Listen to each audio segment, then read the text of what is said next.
তাহলে মন্ত্রী সব কাজ ঠিকঠাক ভাবে করে এসেছো, তাই তো? আগে মহারাজ, আমি আপনি বলুন। আমি শুধু আপনাকে ওই কোষাগার থেকে মোহর সরানোর কাজটাই খুব ভালোভাবে করতে দেখেছি মন্ত্রী মশাই। আর বাকি সব কাজে তো আপনি লবডঙ্কা। গোপাল, মুখ সামলে কথা বলো, হ্যাঁ? বেশি বাড়াবাড়ি করো না। কি বলতে চাইছেন মন্ত্রী মশাই? বাড়াবাড়ি করলে মারামারি হয়ে যাবে? আচ্ছা, হয়েছে হয়েছে, অনেক হয়েছে, সকলে এইবারে থামো। ঝগড়াঝাটি বন্ধ হোক, এমনিতেই খুব গরম। বলছি কি, যা গরম পড়েছে এইখানে তো থাকাটাই দায় হয়ে যাচ্ছে। উফ, আর যে পেরে উঠছি না। মনে হয় আপাতত এখান থেকে কদিনের জন্য। মহারাজ, বাইরে রাজ্যের প্রজারা জড়ো হয়েছে, সকলে মিলে বিক্ষোভ করছে। একবার একবার শিগগির আসুন মহারাজ, নইলে সাংঘাতিক কিছু একটা ঘটে যাবে। কি হলো? আবারও কোনো সমস্যা হলো নাকি? আমাদের রাজ্যের প্রজারা তো যথেষ্ট বোঝদার, তারা তো এমনি এমনি ঝামেলা ঝঞ্ঝাট সৃষ্টি করার মানুষ নয়। গোপাল, চলো গিয়ে দেখি।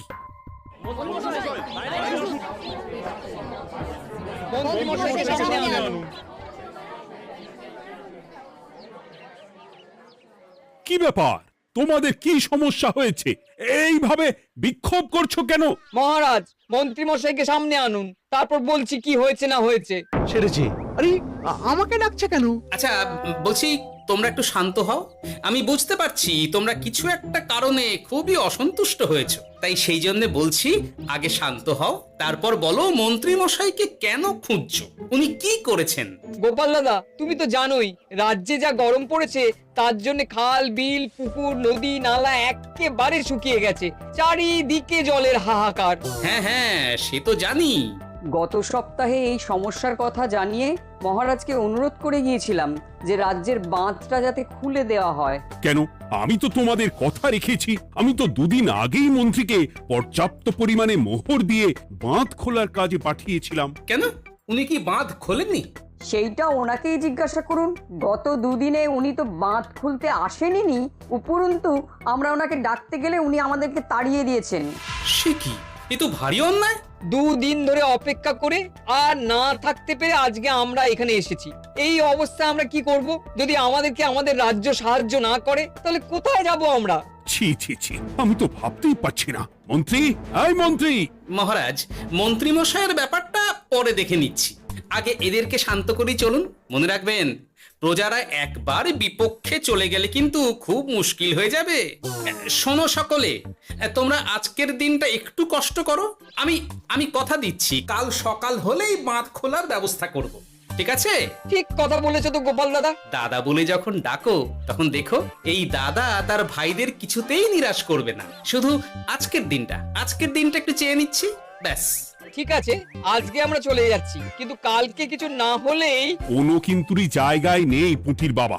আর তোমরা রাগ করো না। চিন্তা করো না, সকাল হলেই সাঙ্গ পাঙ্গ নিয়ে আমি বাঁধ খোলার কাজে নেমে যাব।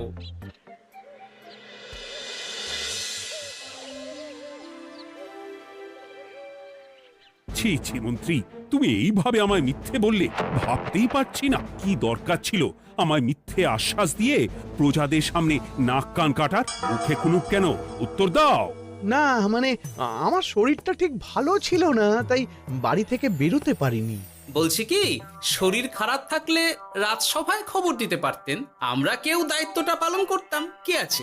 সমস্ত মোহরগুলো একস্থ করে ঘাপটি মারলেন ঘরে। ছি ছি, জানাই আপনাকে ধিক্কার। সকলে মিলে করো প্রতিবাদের চিৎকার। মন্ত্রী মশাই, ছি ছি ছি ছি ছি ছি। মহারাজ, আপনি এক্ষুনি মন্ত্রী মশাইকে কদিনের জন্য সভা থেকে বহিষ্কৃত করুন। সে তো করবই, তবে তার আগে আমি চাই কালকে যখন বাঁধ খুলতে তোমরা নামবে, তখন সেই কাজে কোনো লোক নিয়োগ না করে মন্ত্রীকেই বাঁধ খুলতে নামাবে। মহারাজ, এ কেমন বিচার আপনার? আমি না রাজ্যের মন্ত্রী। মন্ত্রী না ষড়যন্ত্রী। মন্ত্রী মশাই, তাহলে কালকের জন্য প্রস্তুত থাকুন। মহারাজের বাঁধ খোলার জন্য সকল মোহর তো আগেই আত্মসাৎ করেছেন, এবার শুধু কাজে নেমে পড়বেন, কেমন?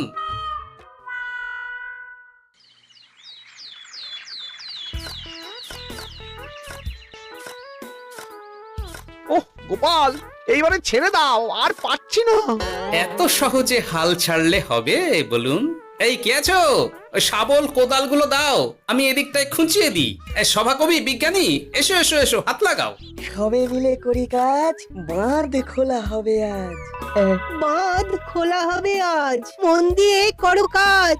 একদম, হাত লাগাও, জোর লাগাও। গোপাল দাদা, সভাকবি, বিজ্ঞানী দাদা আর আর বাকি দাদা ভাইরা আসুন আসুন, সকলে একটু শরবত খান। আমাকেও একটু শরবত দাও। মোহরগুলো খেয়েও তৃষ্ণা মেটেনি বুঝি? হুম হুম। বাঁধ এক্ষুনি খুলবে, প্রজাদের সব জ্বালা জুড়োবে। বাঁধ খুলে গেছে। আমাকে বাঁচাও, আমাকে বাঁচাও। কোনো সময় ভুল করলে নিজেই সেই ভুল শুধরে আবার ফিরতে হয়। আপনিও তাই করুন মন্ত্রী মশাই, নিজে নিজেই উঠে আসুন। চলো সকলে। গোপাল, তুমি তোমার সাথীদের নিয়ে যা করলে সত্যি ভাবাই যায় না। মহারাজ, নিজেদের রাজ্যের সমস্যায় নিজেরাই কোমর বেঁধে নেমে সমস্যার সমাধান করেছি, পরিস্থিতি মোকাবিলা করেছি। এর জন্যে আপনি এমন করে বলবেন না। ওহ, তোমরা না থাকলে যে কি হতো। মহারাজ, আমরা আছি তো, এত ভাববেন না আপনি। আপনি বরং আমাদের সকলের জন্য কিছু খাবারের ব্যবস্থা করুন, খুব খিদে পেয়ে গেছে। হ্যাঁ, নিশ্চয়ই নিশ্চয়ই। তোমরা সকলে ভিতরে এসো, হাত পা ধুয়ে নাও, ততক্ষণে আমি রানীকে আহারের ব্যবস্থা করতে বলছি।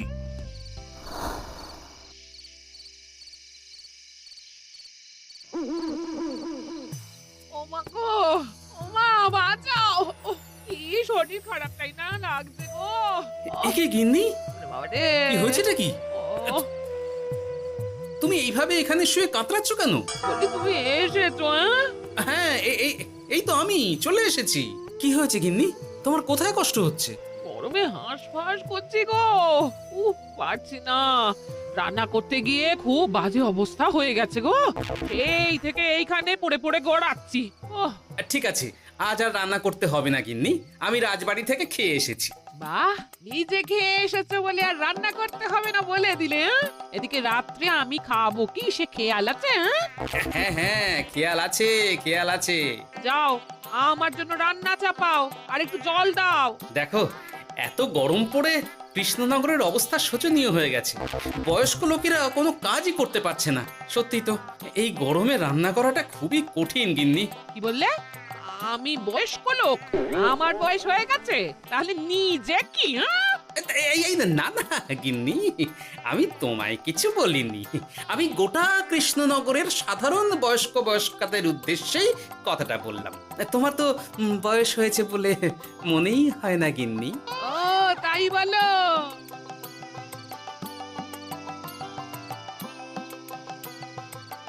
নাও গিন্নি, জল নাও। আজ না হয় আমি রান্না করব। হে ভগবান, মুখের একটু লাগাম দাও। এইভাবে যখন তখন সত্যি কথা বলিও না।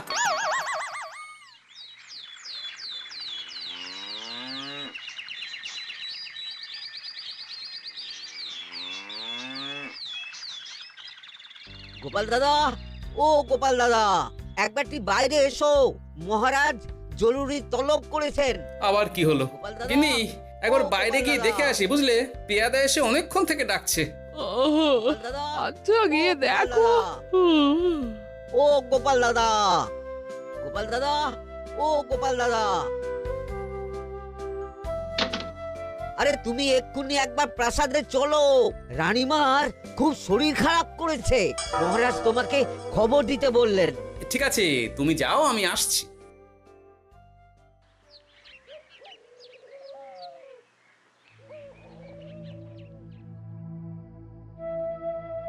গোপাল, কি হবে বলো তো? রানী তো দুমদাম করে ব্যারামে পড়ে না।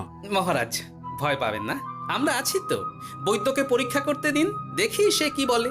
মহারাজ, অতিরিক্ত গরমের জন্যে শরীরটা খারাপ হয়েছে। আসলে উনি এই তীব্র দাবদাহ নিতে পারেননি।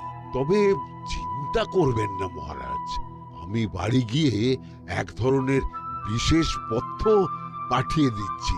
রানীমা খেলেই সুস্থ হয়ে উঠবেন। মহারাজ নিজের কানেই তো শুনলেন, রানীমার তেমন গুরুতর কিছু হয়নি, চিন্তা করবেন না। বৈদ্যর ওষুধে উনি সেরে উঠবেন। যাওয়ার আগে একটা কথা বলে যাই, গরমের এই দাবদাহ কিন্তু আরো ভয়ঙ্কর হবে, তাই সকলে খুব সাবধানে থাকবেন। শরীর যাতে ঠান্ডা থাকে এমন হালকা পাতলা খাবার খাবেন। আসি, রাজসভায় দেখা হবে। মহারাজ, বৈদ্যমশাই কিন্তু এটা ঠিক বলেছেন, গরম আরো বাড়বে, তাই দুজনেই খুব সাবধানে থাকবেন, কেমন? গতকাল তো আমার গিন্নিও গরমের চোটে কুপোকাত হয়ে গেছিল, শেষমেশ আমাকে বাড়ি গিয়ে রান্না করতে হলো আর কি। ও বাবা, তাই নাকি? তাহলে তো খুবই চিন্তার ব্যাপার। আচ্ছা মহারাজ, আমি তাহলে এখন আসি, আবার রাজসভায় দেখা হবে। এই গরমে আর এখানে থাকতে পারছি না, বলছি কদিনের জন্য না একটু অন্য কোথাও গেলে হয় না গো? গিন্নি, এই গরমে ঘরেই থাকো, অন্য কোথাও যাওয়ার মোটে নাম করো না। বাইরে বেরোতে গিয়ে যদি কোনোভাবে গরম হাওয়া শরীরে লেগে যায় তাহলে বিপত্তির আর শেষ থাকবে না গিন্নি। কিন্তু এখানেও তো যা গরম পড়েছে, পচে গলে মরে যাই আর কি। উফ গিন্নি, দয়া করে এইসব বাজে কথা বলা বন্ধ করো তো, আমার আয়ুর থেকেও তোমার আয়ু দীর্ঘ হোক। বাহ, তুমি এসব কথা কোথা থেকে শিখলে গো? হুম? এই তো তোমার থেকে আর কি। গোপাল, গোপাল, রাজ্যের অবস্থা খুবই বেহাল। এই সবই আমাদের পোড়া কপাল। আরে সভাকবি, কি হয়েছে? তোমাকে দেখে তো মনে হচ্ছে তুমি কিছু... বিজ্ঞানী মহারাজ দুজনেই অজ্ঞান, ঘটি ঘটি জল ঢেলেও ফেরাতে পারেনি তাদের জ্ঞান। কি বলছো কি? তা তুমি এই ব্যাপারটা জানলে কি করে? গিয়েছিলাম একটু আগে বিজ্ঞানীর বাড়ি, গিয়ে দেখি লোকজনের ভিড় সারি সারি। সে কি? শুনলাম মহারাজ তাকে কিছু বলতে এসেছিলেন, তারপরে দুজনে বাইরে বেরিয়ে আসতেই অজ্ঞান হয়ে গেলেন। মহারাজ বিজ্ঞানীর বাড়ি গিয়েছিলেন, তাও আবার রানীমাকে ছেড়ে? রাজবৈদ্য কত করে বললেন এই সময় যখন তখন ঘরের বাইরে বেরোবেন না, কে শোনে কার কথা? আমার মনে হয় মহারাজ তেমন কোনো গুরুত্বপূর্ণ কিছু কথা বলতেই বিজ্ঞানীর বাড়ি গিয়েছিলেন। গরম কমানোর উপায় আলোচনা করতে হয়তো গিয়েছিলেন। আমাদের মহারাজ তো নিজের চোখেই দেখেছেন এই তীব্র গরমের চোটে রাজ্যের কি অবস্থা, কি অবস্থা। ঠিক বলেছো গিন্নি, আমার এই কথাটা তো মাথাতেই আসেনি। ধন্যবাদ গিন্নি, অসংখ্য ধন্যবাদ তোমায়। আমায় পরে ধন্যবাদ জানিও। হ্যাঁ, এখন আর দেরি না করে বৈদ্য মশাইকে সঙ্গে নিয়ে বিজ্ঞানী মশাইয়ের বাড়ি যাও। হ্যাঁ,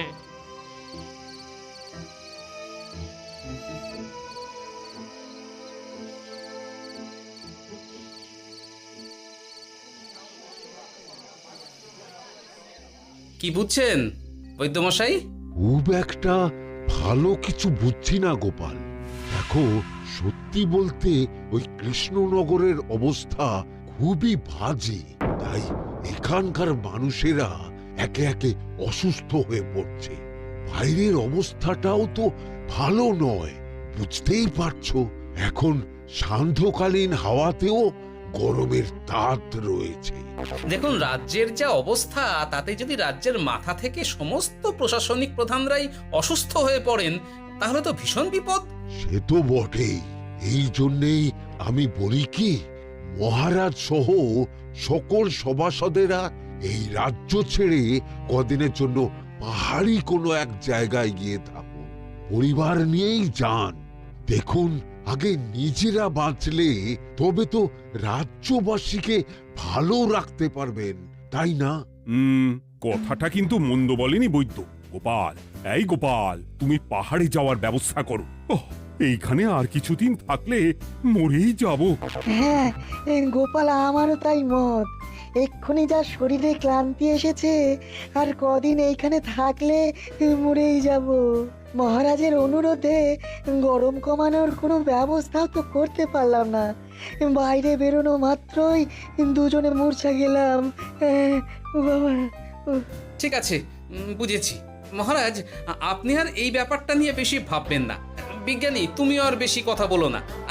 আমি পাহাড়ে যাওয়ার ব্যবস্থা করছি। আমরা রাজসভা সকলে সব পরিবারে যাব। অনেক কাজ হয়েছে, এখন কিছুদিন আমাদের বিশ্রাম দরকার।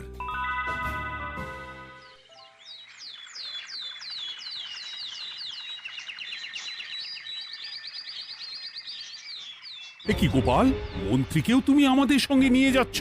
আহ, তুমি কি সব ভুলে গেছো? মহারাজ, আপনি খামোখা উত্তেজিত হবেন না।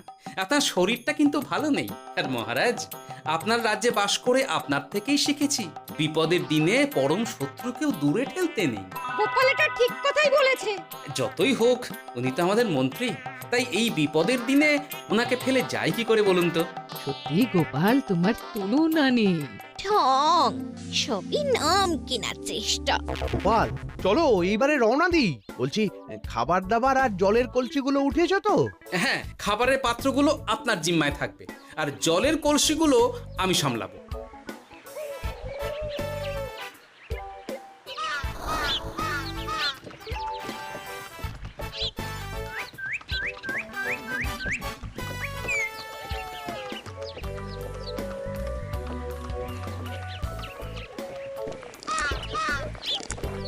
কি গো, তুমি খাবার ছেড়ে শুধুই জল খাচ্ছ?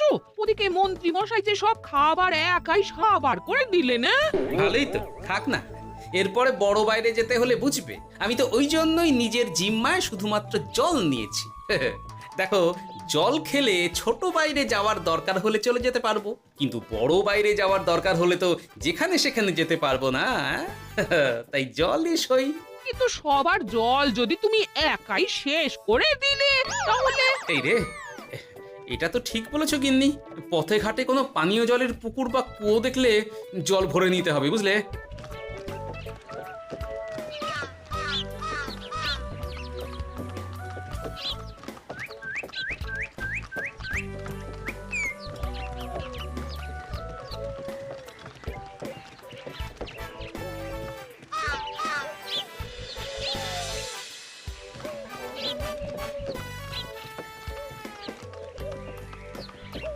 সকলে আসুন। দেখুন দেখুন, মহারাজ আমার মূর্ছা গিয়েছেন। আসুন। সে কি, কৃষ্ণনগর পেরিয়ে এসেছি, এখন এই অচেনা অজানা জায়গায় এসে মূর্ছা গেলেন? গিনি, চলো তো শিগগির গিয়ে দেখি।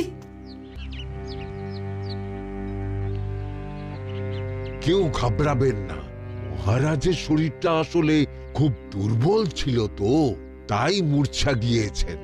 তবে চিন্তার কিছু নেই, আমি এক ধরনের পথ্য দিচ্ছি, এটা খেলেই উনি আবার সুস্থ হয়ে যাবেন। ঠিক আছে বৈদ্য মশাই, আপনি তাহলে যত তাড়াতাড়ি সম্ভব পথ্যটা তৈরি করুন।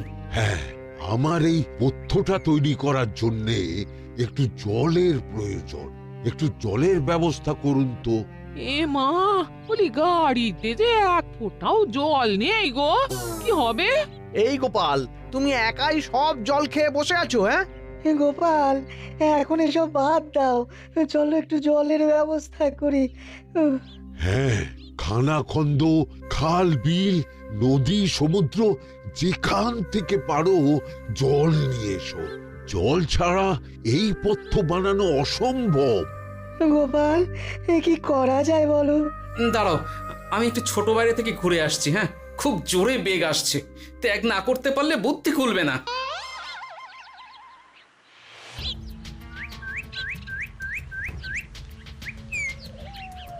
ওদিকে একটা পাত কুয়ো দেখতে পাচ্ছি মনে হচ্ছে।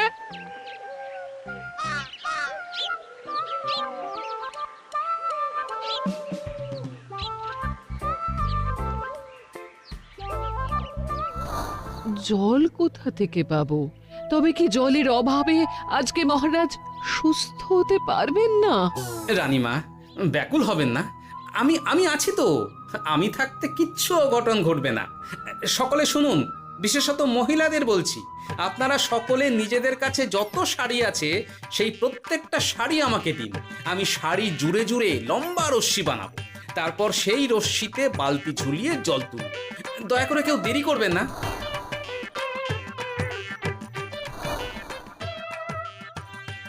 এই নাও আমার 5খানা শাড়ি। হ্যাঁ, এই নাও আমার 10খানা শাড়ি। আমি বাবা আমার লতা পাতা মিনি করা শাড়িগুলো দেব না। যা পারো করো, আমি বড় বাইরেতে যাচ্ছি। ওমা, বিপদের দিনে শাড়ি দেবে না? গায়ের জোরে নিয়ে আসবো। হ্যাঁ,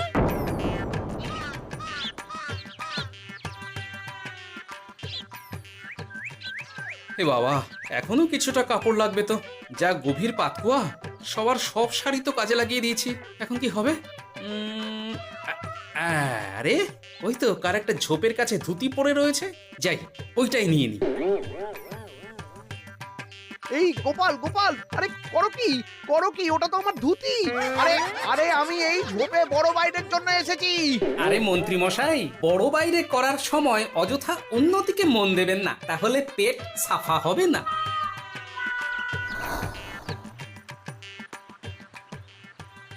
গোপাল, তুমি ছিলে বলে এই যাত্রাতে রক্ষা পেলাম। ভগবান তোমাদের অনেক অনেক মঙ্গল করুক। এই দেখো না, ওরা না আমার লতা পাতা আঁকা শাড়িগুলো নিয়ে নিয়েছে। এই দূর তোমার শাড়ির লতা পাতা, আমি নিজে